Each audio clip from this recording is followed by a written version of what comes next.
Welcome to In the Loop Podcast, a podcast that is inspired by the Western culture and the rodeo industry. I am your host, Jordan Joe Hullabaugh, professional rodeo athlete, business owner, married to my best friend, full-time cowgirl, and I am blessed to get to do what I love to do each and every day. My goal is to promote this industry and specifically the sport of breakaway roping. On In the Loop Podcast, we are bringing you behind-the-scenes stories of what real life looks like every day, from cowgirls, cowboys, industry producers, leaders, trailblazers, you name it, we talk about it. We are sharing stories of this Western culture and the lifestyle that they live daily. Join me as we share these stories of the amazing triumphs, trials, and victories, defining moments that we all have along this journey of the amazing way of life that we live. You are officially in the loop. Let's get to it.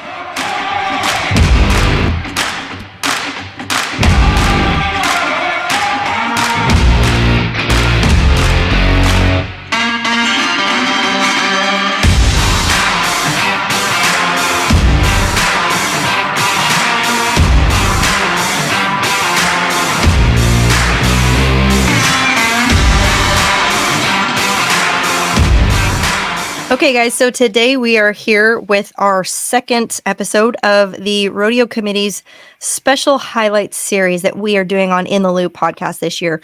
I was just talking to Mr. Cody Tharp, who is the San Antonio Stock Show and Rodeo.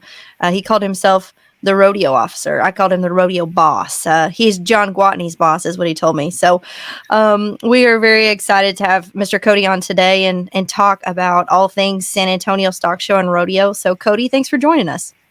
Hey, it's good to be here. Thanks for having me. Certainly appreciate it. Cody and I were just visiting about the perspective as an athlete. You know, one of our really big goals in highlighting these committees. Obviously, we're very appreciative because without you, we don't get to rodeo. But mainly is as I have grown up and done some small productions on my side of it as a breakaway roper, I've really gained and gleaned a new perspective on what it really means to be behind the scenes, what it really means to put on productions and make everything to come together. And although as an athlete, it is such an amazing thing to get to just show up and rope and compete, there is so much that goes into it. And I think that that's something we're getting to learn on each and every one of these episodes we feature these committees on is just what goes into it behind each and every one of your specific rodeos. In San Antonio, I'm going to steal one of Katie Lucas's lines. She always says it's the cultural rodeo and she loves it. And I'm like, that is a really great way to put San Antonio. I love as an athlete going there and watching the perf. All of the amazing cultural aspects that you guys, the history that comes into the rodeo and the production part that you guys showcase your fans and the rodeo contestants. But tell me a little bit more about what it's like being the rodeo officer of San Antonio Stock Show and Rodeo. Oh, it's great. I'm certainly blessed, to have this position and be in the, the Western industry and just love everything about it and what it has to offer. We work with a great set of people, a great set of volunteers that help us, get this done. And it's neat being in a position like this because you get to deal with the contestants, you get to deal with the contract personnel and all the boots on the ground that make a show like this happen. You're involved with the volunteers, so you get to see it from everybody's perspective at one point or another. Yeah. And I do at San Antonio, we have our own small rodeo village out there. You guys, I gain at least 10 to 20 pounds while I'm there because you cook 3 meals a day, which I appreciate, but I really don't appreciate. My genes don't appreciate that. So, but it's great to see every one of the committee and the volunteer members in there. They are so excited to get to welcome us as contestants. They welcome us when we get there with our stalls. Then we have a full service hospitality at pretty much all hours of the day. Then we get to go in and go to the rodeo in the evenings or whenever the perfs are. And the volunteers are a huge part of San Antonio. And I want to talk a little bit more about that. I feel like there are so many different stations. I've talked to several of the volunteers while I'm there, and I've seen that they might work one station, but not very many volunteers work the same station over and over and over again. You guys move them around and they circulate. So talk a little bit about what it's like being a volunteer and how many volunteers you guys have at San Antonio. Well, we got 6,000 on the books, and they're the lifeblood of why this show happens every year. We have a paid staff of roughly about 35, I think, right now, that are year-round employees, such as myself. But it's the volunteers that make it happen. We've been at it now about 3 weeks with volunteer committee work days on the weekends, setting up for the show. So it's not only during the show, but it's before the show and after the show that these volunteers are given their time, their treasure, their labor, their talents, to make all this stuff happen. And they're the boots on the ground. They're the labor. They're the supporters of our show that truly make it happen. And without them, we are absolutely nothing. Yeah. And that's what I love that you said, the boots on the ground. That really just, brings it home and really makes you know that these people are giving all of their time, their efforts, 35 people on paid staff and minus 6,000. I'm not very good at math, but that's a lot of volunteers. And so how cool to see that and to be a part of it, to the experience of it.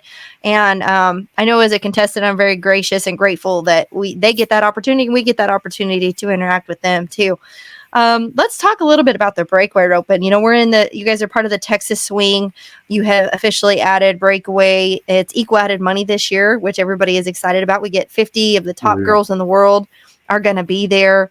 I want to give a shout out to Sage Hanner. I was telling you earlier, her and I went to school together at West Texas A&M University. I don't want to age us too much. We're lifelong friends. But we grew up, and Sage really was one of the instrumental characters, I would say, and as a part of San Antonio Rodeo that brought Breakaway Roping in front of you guys. She started the San Antonio Breakaway Invitational stock. It was just a jackpot roping that she had. It was an amazing roping, and she kind of started that, and then it evolved, and you guys picked it up into the pro rodeo. And so, for me, I'm wanting your input on what it was like to have the Breakaway Roping as an event, and then eventually it added into the rodeo, the first year, the second year, and now we're in the third year of having it at the San Antonio Stock Show and Rodeo. So talk about what that process looked like and what it took as a committee to commit to having Breakaway as a full-time event alongside of everybody else in the PRCA rodeo. Yeah, we obviously knew it was up and coming, and many, many thanks to Sage Hanner. She was the voice in the background the entire time saying, it's coming, get ready, they should be in there. And partnering with the WPRA, we knew it was time, to involve more women's events, not only for the perpetuation of rodeo, but, to be constantly changing the rodeo. There's different fans out there. If we're not constantly trying to think of ways to perpetuate the sport, make it better for more demographics, whether, and male and female. Different people get a whole different look at, women competing in, professional rodeo along with the cowboys. So it was really just a no-brainer to us. We saw it coming for 3-4 years and knew it was absolutely, the time to do it. And we jumped right in, after 2 years and made it equal money. And again, that's a no-brainer too. Anybody that's competing, at that level inside of our arena, should absolutely have, the same chances to make the same amount of money. no matter what. Well, and I think as a breakaway roper myself, I'm appreciative of that because that means so much. Just knowing that we're given that opportunity, and I think that it's something that it's been a work in progress, and we appreciate that as well. But just to have the opportunity to stand alongside of our fellow competitors and compete for the same money is really really cool. I know one thing that John Guatney is probably going to pinch me for saying this, but the first year I remember we were as breakaway ropers, or I'll speak for myself. I was so starstruck at that many people in that one venue, all the lights, it's like woohoo, you're just like a little squirrel on crack kind of. And so at the end of the perf, he was like, girls, you got to speed it up. You got to get out of here. We're putting a Yeah, production on, and I quit watching remember. yourself on the video. And I was like, oh my gosh, this guy is such a jerk. And he kind of is, but he knows I love him. So, but he is an advocate for us. And I say that in the meaning of Absolutely. he is for Breakaway, and he is trying to keep us in Breakaway and get us in more venues, just like San Antonio, to have that time slot. And it is a production wise, there is a small amount of time that we have for each of the events to do what San Antonio's really shown up and shown out to do. And that's something I really kind of want to talk to you about is the why behind San Antonio Stock Show and Rodeo. As a contestant, we get to show up, we get to compete, we get all the amazing accolades and the cool things that come with it, the volunteers, all the things. But like you said, this is something that goes on year round, all the time. You guys are working on this, but there is a bigger why than just about rodeo. And so I want you to elaborate a little bit on that and talk about the why behind San Antonio Stock Show and Rodeo. Yeah. So why we're here, as a rodeo is at the end of the day, our mission is to educate the youth of Texas. And that's why we cease to exist.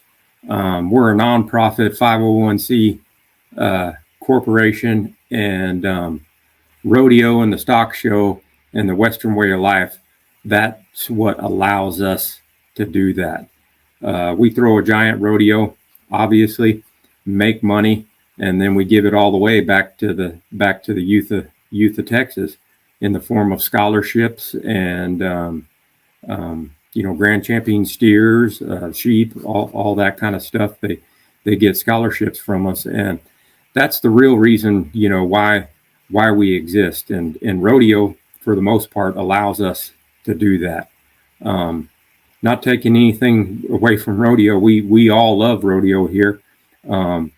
We're advocates, for the perpetuation of the sport, and we want to think of new ways to do that, new ways to introduce new fans to the sport. We're constantly trying to always educate ourselves in order to do that, because without that, it doesn't allow us to do what we do. And so talk about that process a little bit, educating yourself on the new fans and the fans that are in rodeo, the fans that want to come to San Antonio. What does that process look like as a committee, and how do you go about doing that? So we're always, it goes back to youth and stuff like that. We're always looking to the youth to involve them early, whether it's in our community. We're in the heart of San Antonio on the east side, and it's an inner city neighborhood.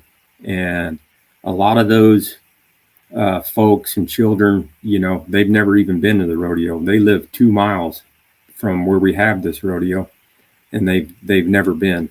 So we're always trying to come up with ways to educate people about what we do and why we cease to exist. Whether it's taking horses to an elementary school and letting kids, put their hands on them and sit on them for the first time.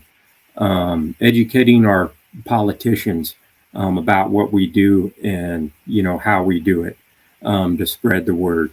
And then just, really trying to involve, the urban sector of, our demographic and demographics everywhere for that matter, to really educate them and know why we're here and why we're doing this.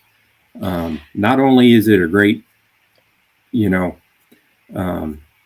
into the Western lifestyle, but we want them to know that we're here as a 501c with volunteers, helping to make kids better. And talk a little bit more about how you've seen that impact, not just within San Antonio and the areas that are affected there, but really around the world. I know that I was a assistant rodeo coach at West Texas A&M University, and the San Antonio Stock Show and Rodeo was always a scholarship that some of our kids brought in and utilized through the college rodeo spectrum. So talk a little bit about how you've seen that economic impact on these scholarships, the youth giving back, how you've really seen that come into full circle with what you guys are doing. Well, it's easy. It's obviously gets them through school and makes them, better citizens. But at the end of the day, we're seeing those scholarships recipients return, back to our organization and, paying it forward again, in the form of, volunteering, for us, to do the same thing that they got, whatever it is, 10, 15, 20 years ago. They're coming back and they're willing to, volunteer their time because somebody did it for them. And we just want to keep that mantra going and that whole idea of, continuing, education. And I think that proves it right there that that's a great way to facilitate that. Well, and I think, as I sit here and you talk about somebody did that for them as a young adult or a young child, and they want to come back and do that for somebody else. It brings back memories of those people who have given back to me and made an impact on me. And then that then lets me want to go and make an impact on the youth of my generation and help them. Because if we're all honest, at the end of the day, we all got here because somebody helped us get here. We didn't just That's wake right. up and get here. And so that makes a big impact. And I think that just one person does make a difference. It's so many people have come through and made that difference and made that impact. And I think we can really see that within San Antonio. Absolutely. It's a great way. It's a great organization, and we couldn't be more blessed to, have this lifestyle and be able to give back at the end of the day. So what does a day look like in your world? I mean, are you just like sitting back giving orders, or what, are you just running around crazy? Like, what does a day look like as a rodeo officer? Well, kind of during the rodeo, it's a lot of running around, with with your head cut off and fighting fires for sure. There's a certain level of that, but again, we have so many people that we can rely on, and any one given day, just it starts early and it ends late, and it's just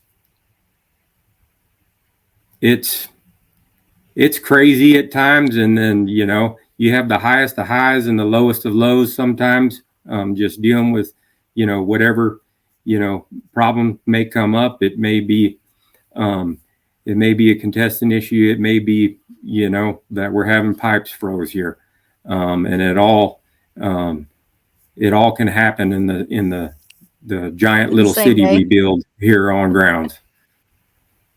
So February 8th through the 25th is San Antonio Stock Show and Rodeo this year. I believe it's 75 years this year. So 75 years, that is a very important monument as we go through and just get to see that. One of my favorite memories of the San Antonio Stock Show and Rodeo is I actually have a picture, and I have it here in my office, with the Budweiser Clydesdales. They were there, and they always come down the tunnel, and you can just hear them from a mile away. There's some magnificent, beautiful animals, and there's just so many great memories of the San Antonio Stock Show and Rodeo. As a committee representative, rodeo official, all of the things, I'm sure you've been behind several different avenues of volunteer work.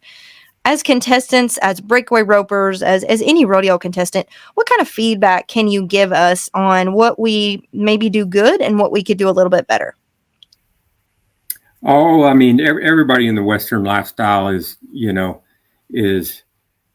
always kind and more than grateful for what we're doing here, and we certainly appreciate that, and know that everybody going down the road is just, trying to make it by, get to the next one with a few dollars in their pocket, and we're here to facilitate, this rodeo going as good as it can be. We don't often, it's never the greatest situation, if you will. It's never perfect, right? Nothing's perfect. We're always gonna try to improve. We do love to hear, constructive criticism on how we can make things better, and we certainly listen to that. But